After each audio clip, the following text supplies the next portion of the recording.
예, 이렇게 뜻깊은 자리에서 하나님 말씀을 나누게 되어서 너무 감사드립니다. 저는 지금도 그렇지만 조금 더 젊었을 때 이게 연합, 연대 이런 걸 참 좋아했습니다. 왜냐하면 쉬운 일이 아니거든요. 오늘 여러분들 여기까지 오느라고 평소의 주일보다 더 많이 신경을 쓰셨을 거예요. 에너지도 더 많이 들었을 거고요. 그래서 이렇게 아름다운 연합의 자리가 저는 늘 항상 고맙고 또 감사드립니다. 오늘 저의 작은 말씀을 통해서 우리 모두가 오늘 찬양 부른 것처럼 교회로 교회되게, 예배로 예배되게 하는데 쓰임받는 사람으로 더 잘 준비되는 소중한 한 시간이 되었으면 좋겠습니다.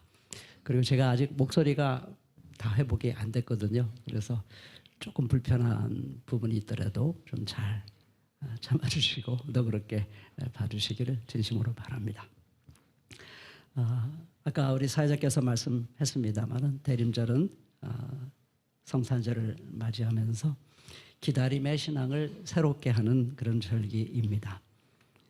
구약시대 하나님의 백성은 메시아의 탄생을 기다렸죠. 그리고 오늘 신약시대 하나님의 백성은 우리가 그리워하는, 너무 보고 싶은 주님께서 속히 다시 오시기를 기다리고 있습니다. 저는 올해 대림절을 지내면서 기다림에는 두 종류가 있다는 점이 마음에 다가왔습니다. 하나는 수동적인 기다림이고요. 다른 하나는 능동적인 기다림입니다. 전자는 마냥 기다리기만 하면서 아무것도 안 하는 것이죠. 지금 무언가 이뤄보려고 발버둥 쳐봤자 별 소용도 없는데, 또 기다리던 것이 온전히 실현되면 어차피 모든 것이 다 해결될 건데 라고 생각하면서 그냥 무작정 기다리기만 하는 것입니다. 그러나 후자는, 능동적인 기다림은 기다리면 바라던 것이 반드시 이루어질 것을 믿기 때문에, 바로 그 이유 때문에 기다리는 와중에 그 목표를 향해 더욱 능동적으로 행동하는 것입니다. 저는 오늘 본문을 묵상하면서 시므온은 메시아의 탄생을 기다리면서 능동적으로 산 사람이구나 하는 생각이 들었습니다. 그건 시므온을 묘사하는 두 단어 때문입니다. 누가는 그를 의롭고 경건한 사람이라고 소개하고 있죠. 그 뜻을 본론에서 더 자세히 살펴보겠습니다만, 그는 하나님을 경외하는 마음으로 하나님 나라와 그의 의를 열심히 추구한 사람임에 틀림이 없습니다. 메시아가 탄생하기를 기다리면서 능동적으로 행동한 사람입니다. 그래서 저는 그의 기다림을 의로운 기다림이다, 이렇게 한번 규정해 보았습니다. 오늘 우리는 의로운 기다림의 길을 걸어가는 이들을 절실히 필요로 하고 있는 시대를 살아가고 있습니다. 그 어느 때보다도 희망이 없어 보이기 때문입니다. 아무리 교회 개혁을 위해 노력한들 불의하고 타락하고 병든 교회들은 눈 하나 깜짝하지 않는 것 같습니다. 최근 사랑의 교회 오정현 목사는 숭실대학교 이사장으로 선출되었습니다. 이 소식을 들으면서 제가 오늘 말씀을 다시 생각하면서 생각나는 한 분이 있었는데, 우리 세월호 유족 중에 박은희 전도사님이 계시죠. 그분이 한 달 전쯤에 모임에서 이태원 참사 얘기를 들으면서 다리가 풀리는 느낌을 느꼈다, 그렇게 얘기하더라고요. 교회 개혁을 추구했던 분들, 이런 소식 들으면 다리가 풀리는 느낌 들지 않습니까? 정말 맥이 맞습니다. 교회 개혁의 꿈을 안고 기독교 출판사를 경영해오던 잘 알려진 한 목사님이 최근에 페이북에 글을 하나 올렸는데요. 자기가 왜 요즘 출판사를 접어야겠다는 생각을 하고 있는지 이유를 말해주는 글이었습니다. 참 마음이 아팠습니다. 내가 진로 문제로 고심에 고심을 하고 있는 진짜 이유는 과연 한국 기독교에 희망이라는 게 있는가 해서다.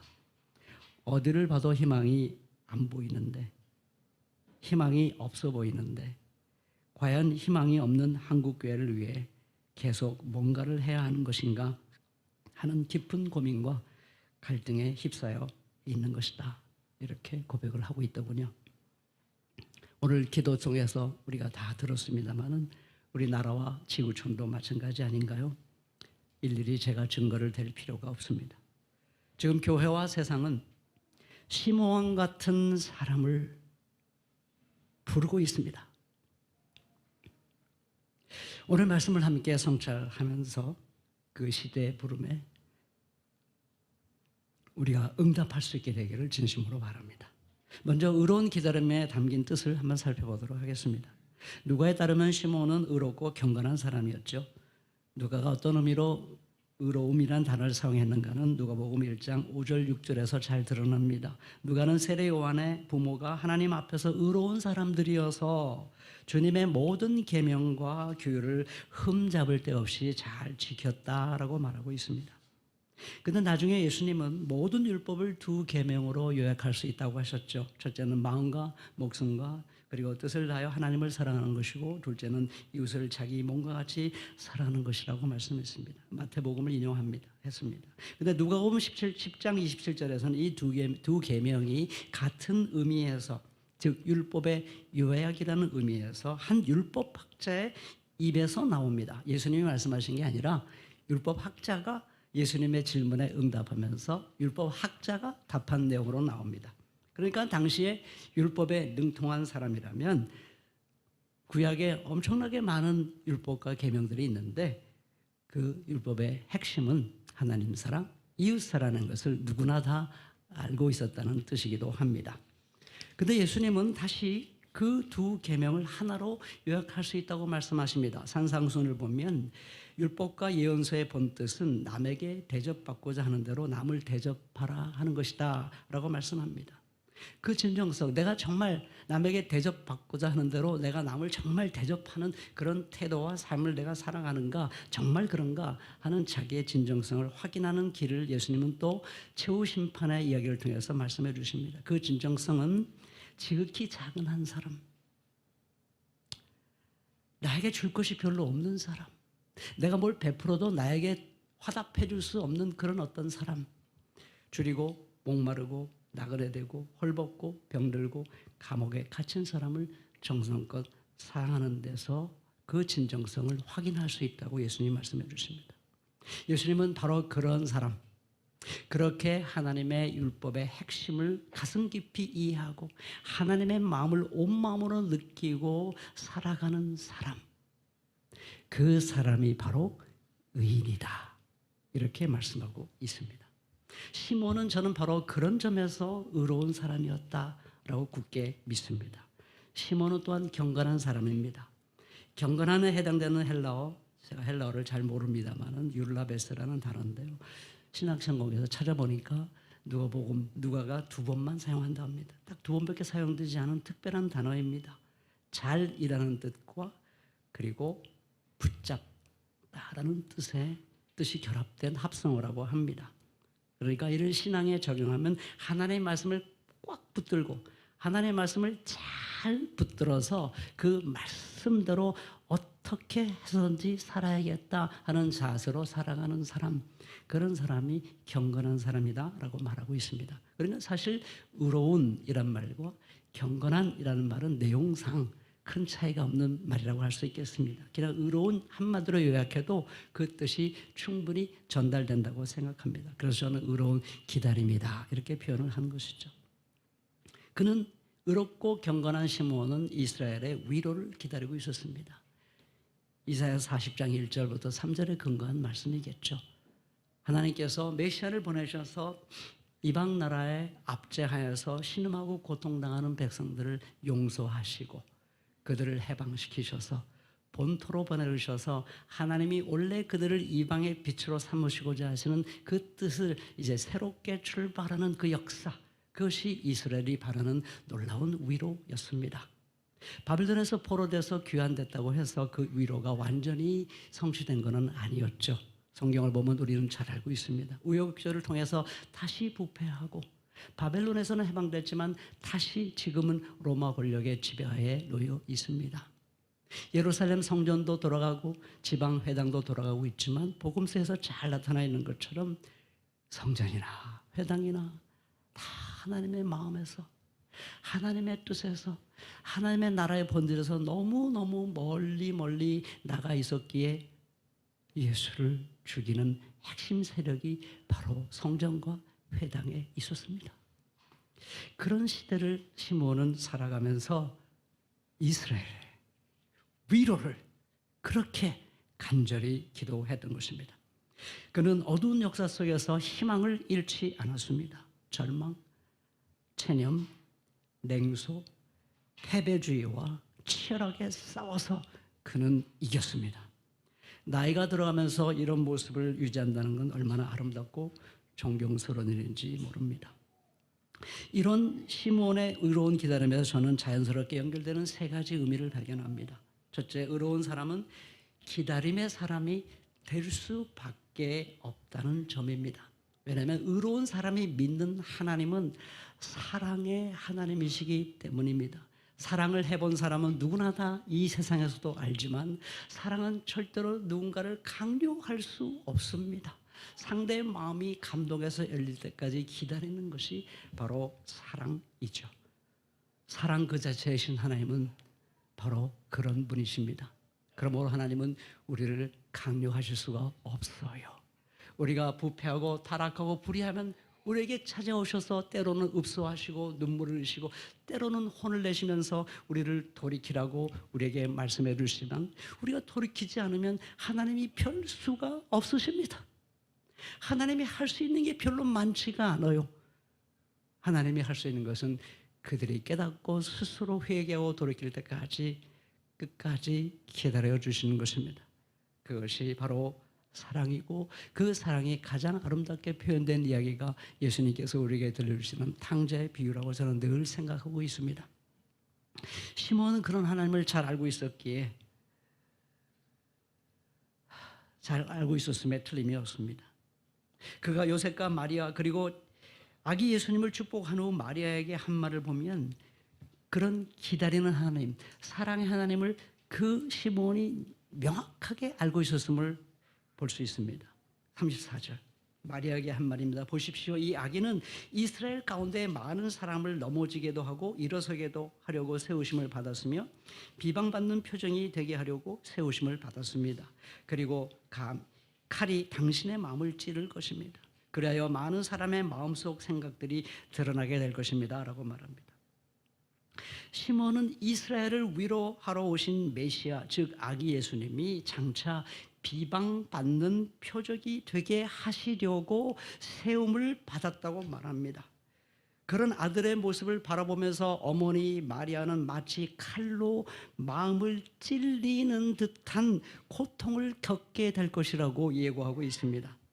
시몬이 생각하는 메시아 상은 참 약합니다. 그는 로마 황제처럼 군림하는 정복자가 아닙니다. 오직 사랑으로만 간절히 호소하다가 결국 도리어 비방을 받고 사람들의 손에 온갖 고통을 겪다 죽음을 당하는 약하디 약한 존재입니다. 왜 그럴까요? 사랑이기 때문이죠. 그래야만 메시아가 약해야만 온갖 죄인들의 마음속 깊은 곳에 품은 생각이 그 진실이 그 약함을 통해서만 그 진실이 비로소 드러날 수 있기 때문입니다. 그들이 회개하고 돌이킬 수 있는 유일한 가능성이 거기에 있습니다. 사랑의 마지막 카드인 셈이죠. 저는 최근 사랑에 대한 단상이 떠올라서 기록해 둔 게 있습니다. 여러분들과 함께 나누고 싶어요. 사랑은 강할 때와 약할 때를 난다라는 제목으로 짤막한 단상을 제가 정리해 봤는데요.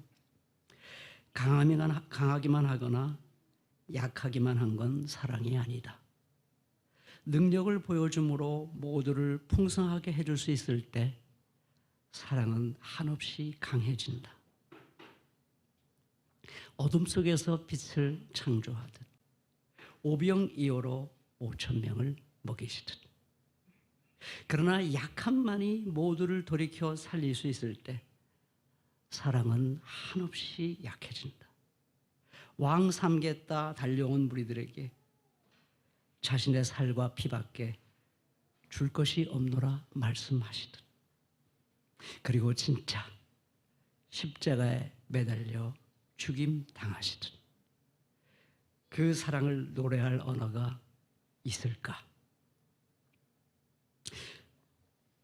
저는 하나님께서 이렇게 불의하고 타락한 존재들과 나라들을 기다리시니 그 하나님을 진실하게 믿고 따르는 의인들은 하나님과 함께 기다릴 수밖에 다른 도리가 없습니다. 그래서 시몬도 이스라엘의 위로를 기다리고 있었던 것입니다. 이것은 어느 시대나 모든 의인들의 운명입니다. 그러니 기꺼이 받아들일 수 있기를 진심으로 축원하고 호소드립니다. 이 첫째 의미는 둘째 의미로 자연스럽게 이어집니다. 둘째로 하나님의 백성은 기다림으로 그의 의로움이 입증됩니다. 아무리 의로워 보여도 하나님의 때를 무작정 기다리고 있을 수밖에 없는, 물론 행동을 안 하는 건 아니지만 기다려야만 될 때, 기다림의 순간이 다가왔을 때 기다리지 못한다면 그의 의로움은 입증되지 못하는 것입니다. 그가 열심히 살았다면, 이 땅에 의를 실현하기 위해서 열심히 살았는데 기다림의 순간이 다가왔을 때 기다림을 포기할 수밖에 없다면 그는 과연 무엇을 위해서 의롭게 살았던 것일까요? 정말 하나님의 의를 기어이 이루고 싶었던 걸까요? 아니면 하나님의 의를 빙자해서 자기의 어떤 욕망과 자기를 실현하고 싶었던 것이었을까요? 저는 기다릴 수 없다면 저는 후자라고 생각합니다. 하박국도 기다림의 순간에 직면할 수밖에 없었습니다. 두 가지 질문을 하나님께 던지죠. 우리 잘 아는 대로 하나는 이스라엘의 타락한 지배 세력이 정의를 왜곡하여 약탈과 폭력을 일삼고 있고, 그래서 고통당한 사람들이 살려달라고 하나님께 호소하고 있는데 하나님은 언제까지 듣지 않고 구해주지 않으십니까? 라는 질문을 던졌습니다. 다른 하나는 바빌론같이 악한 민족이 착한 백성들을 집어삼키고 자기 배를 불리고 있는데 왜 하나님은 조용히 계십니까? 라고 질문을 던졌어요. 하박국은 그 질문 하나님께 던지고는 답 주실 때까지 망대에 올라가 자기 자리를 지키겠다고 읍소를 합니다. 하나님의 대답이 그에게 다가왔죠. 너는 이 묵시를 기록하여라.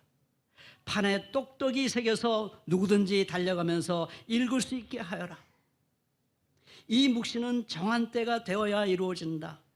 끝이 곧 온다는 것을 말하고 있다. 이것은 공연한 말이 아니니 비록 더디더라도 그 때를 기다려라. 반드시 오고야 만다. 늦어지지 않을 것이다. 마음이 한껏 부푼 교만한 자를 보아라. 그는 정직하지 못하다. 그러나 의인은 믿음으로 산다.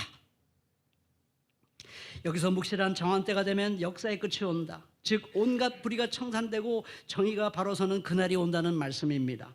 하나님의 주문은, 우리에게 하시는 하나님의 주문은 정말 명료합니다. 비록 더디더라도 그 때를 기다릴 수 없겠냐? 반드시 오고야 만다. 늦어지지 않을 것이다. 그러니 믿음으로 사는 의인이 되어줄 수 없겠니? 라고 우리에게 말씀을 건네시고 계신 것입니다. 의인이란 묵시를 믿고 그 때를 기다리는 사람입니다. 그리고 그 때를 기다리면서 능동적으로 사는 사람입니다. 하박국은 절체절명의 순간에 의인으로 입증이 됩니다. 오늘 한국교회와 사회가 혼탁한 가운데 있는 것은 이렇게 입증된 의로운 사람이 너무나 부족했기 때문이 아닌가 싶습니다. 의를 위해서 자기 몸을 던진 사람들은 많았습니다. 헌신한 사람들은 많았습니다. 자기 가정을 포기한 사람도 많았습니다. 그런데 그렇게 노력했는데도 교회도 변하지 않는 것 같고 세상도 변할 듯하다 변하지 않는 것 같고 하니까 사람들이 다시 생각을 합니다. 내가 헛발질하고 있는 거 아닌가? 이게 무슨 소용이 있지? 하고 어떤 이는 현실로 돌아갑니다. 어떤 이는 내가 생각이 잘못됐다고 생각하며 변절을 합니다. 저는 바로 그런 사람이 너무 많았기 때문에 의를 위해서 투쟁한 사람도 많았지만 그렇게 기다림의 순간에 무너진 사람도 많았기 때문에 대한민국의 역사가 교회 개혁이 이루어질 듯 하다가 중단한 것은 아닐까 하는 그런 생각을 할 때가 참 많습니다. 우리에게 정말 필요한 사람은 의롭게 열심히 투쟁하는 사람도 필요하지만 기다림의 순간이 왔을 때 견고한 믿음으로 기다리면서 아무짝에도 쓸모없는 것 같은 그 의의 길을 꿋꿋하게 걸어갈 줄 아는 사람, 의가 입증된 사람, 저는 그런 사람이 오늘날 필요하다고 저는 믿고 있습니다. 자연이 세 번째로 이어지는데요. 기다림을 통해 의로움이 입증된 사람은 기다리는 동안 제가 계속 말씀드렸습니다마는 능동적으로 살아갑니다. 그저 하늘만 바라보고 기다리며 결코 허송세월하지 않습니다. 자신이 처한 상황 속에서 자신이 할 수 있는 일이 무엇일까 기어이 찾아내고야 맙니다. 그리고 그 일이 아무리 작은 일일지라도 자기 몸을 던집니다.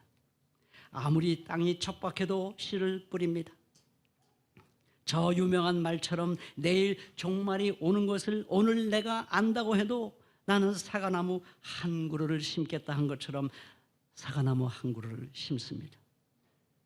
왜냐하면 지금도 우리들 자신과 그리고 교회와 온 세상과 지구촌과 우주를 기다리고 계신 하나님의 마음을 알기 때문입니다. 그 마음을 가장 잘 표현해주는 장면이 있습니다. 그건 바로 라오디게아 교회 문을 두드리고 계시는 주님이십니다. 그는 문을 두드리며 이렇게 말씀하시죠. 계시록 3장 20절, 우리 너무 잘 아는 말씀입니다. 보아라, 내가 문 밖에 서서 문을 두드리고 있다. 누구든지 내 음성을 듣고 문을 열면 나는 그에게로 들어가서 그와 함께 먹고 그는 나와 함께 먹을 것이다. 우리 잘 아는 대로 라오디게아 교회는 하나님 나라의 관점에서 보자면 비참하고 불쌍하고 가난하고 눈이 멀어버린 벌거벗은 존재였습니다. 그러나 그들이 풍요를 누리고 있다는 이 한 가지 사실 때문에, 풍요를 누리고 있다는 한 가지 사실 때문에, 대중적인 인기가 있다는 한 가지 사실 때문에 그들은 자신들이 풍족하고 부족한 것이 없고 부족한 것이 조금도 없다고 확신하고 있었습니다. 그들을 생각할 때 예수님은 토할 것만 같았습니다. 하지만 그들을 여전히 사랑하셨기에 그들에 대한 희망과 기대를 저버리지 못하십니다. 아니, 안 하시는 게 아니라 저는 못하시는 것 같아요. 아무리 생각해도 그런 것 같아요. 안 하는 게 아니고요, 희망과 기대를 못 버리시는 것 같아요. 그게 사랑이겠죠. 사랑은 본성상 바울이 말한 것처럼 모든 것을 덮어주며 모든 것을 믿으며 모든 것을 바라며 모든 것을 견딥니다. 이게 사랑입니다. 예수님은 그 교회 문 밖에 서서 늘 두드리고 계십니다.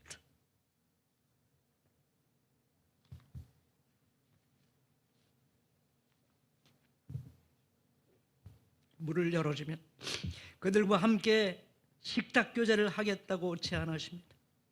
예수님은 그저 하늘만 바라보며 그들이 돌아오기를 무작정 기다리고만 계신 것은 아니었습니다.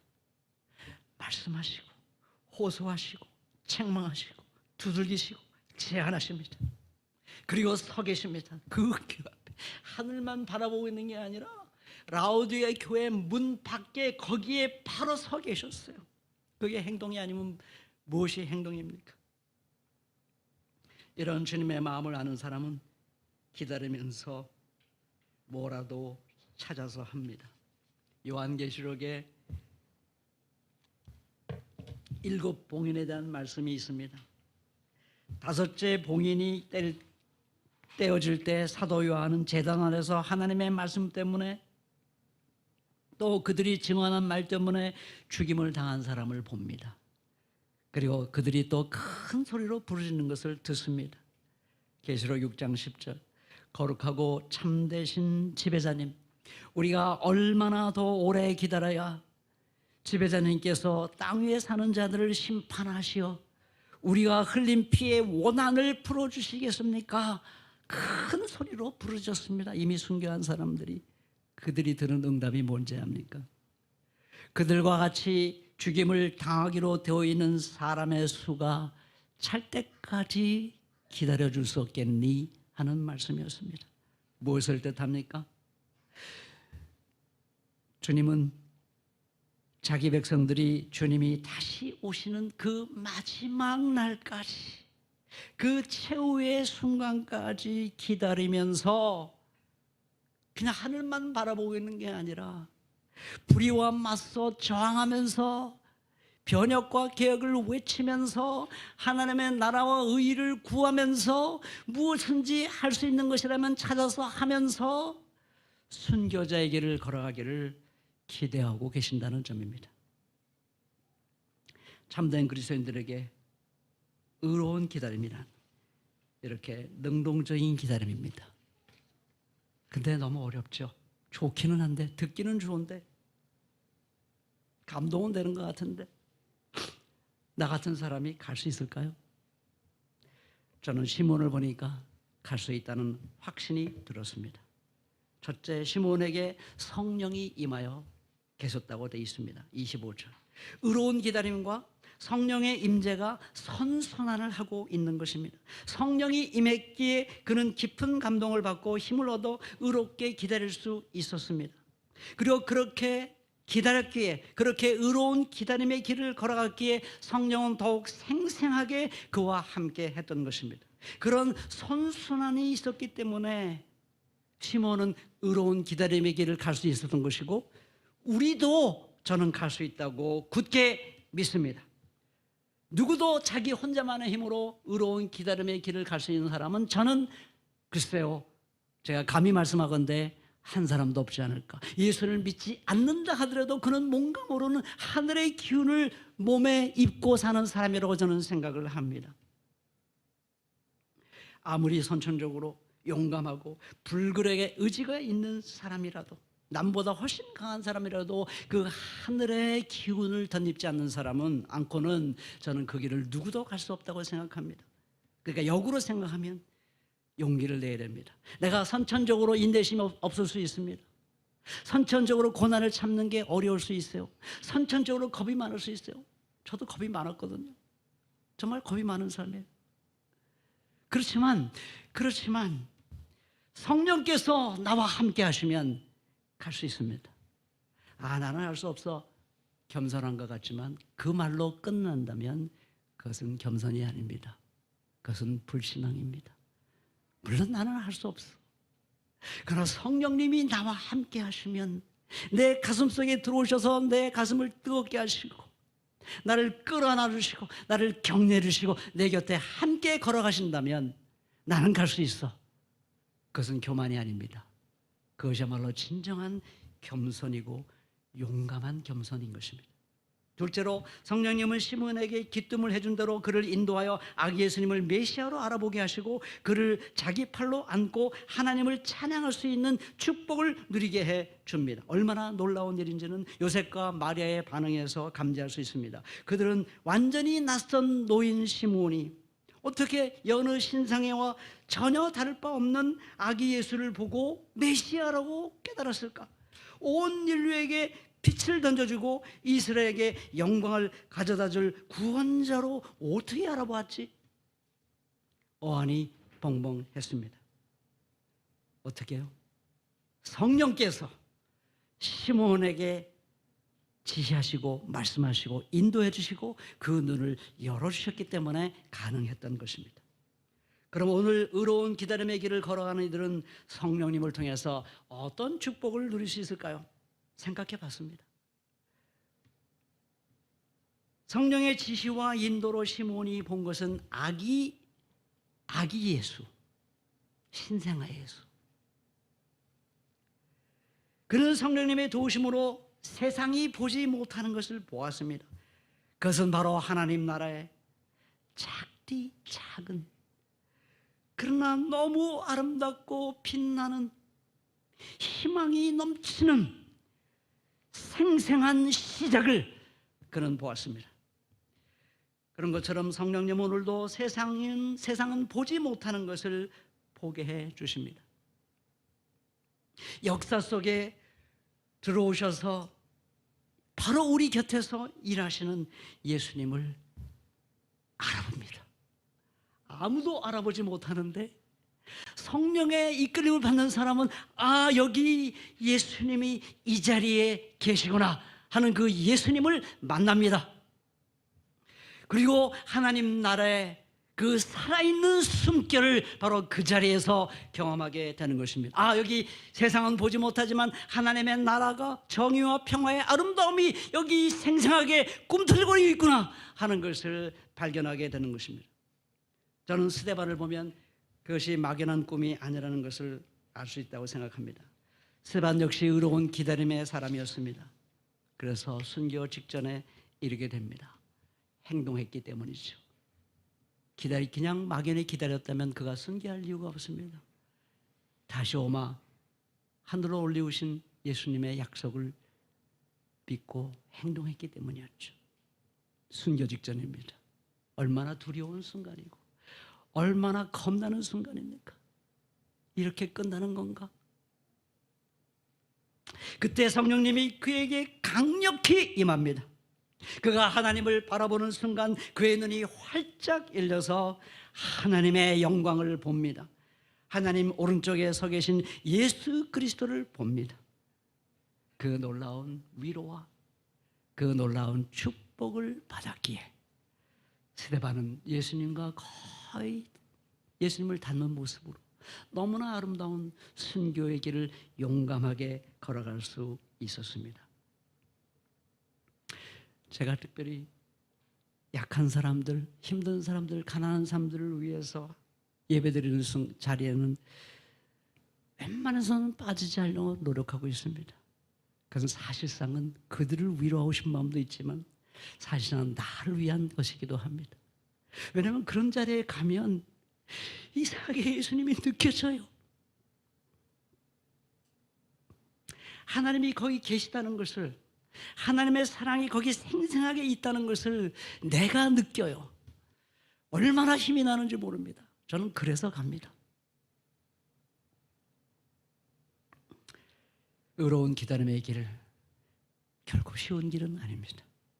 그러나 성령이 함께 하시고 성령이 우리를 인도해 주셔서 예수님을 만나게 하시고 하나님 나라의 숨결을 느낄 수 있게 해준다면 우리는 시몬처럼 의로운 기다림의 길을 능동적으로 걸어갈 수 있다고 저는 굳게 믿습니다. 오늘 여러분이 그러한 희망을 가지시고 이 시대의 요청에 부름에 응답할 수 있기를 진심으로 축원합니다. 마지막으로 제가 좋아하는 시 한 편 읽고 마치겠습니다. 류근 시인의 반성이라는 시인데요. 하늘이 함부로 죽지 않는 것은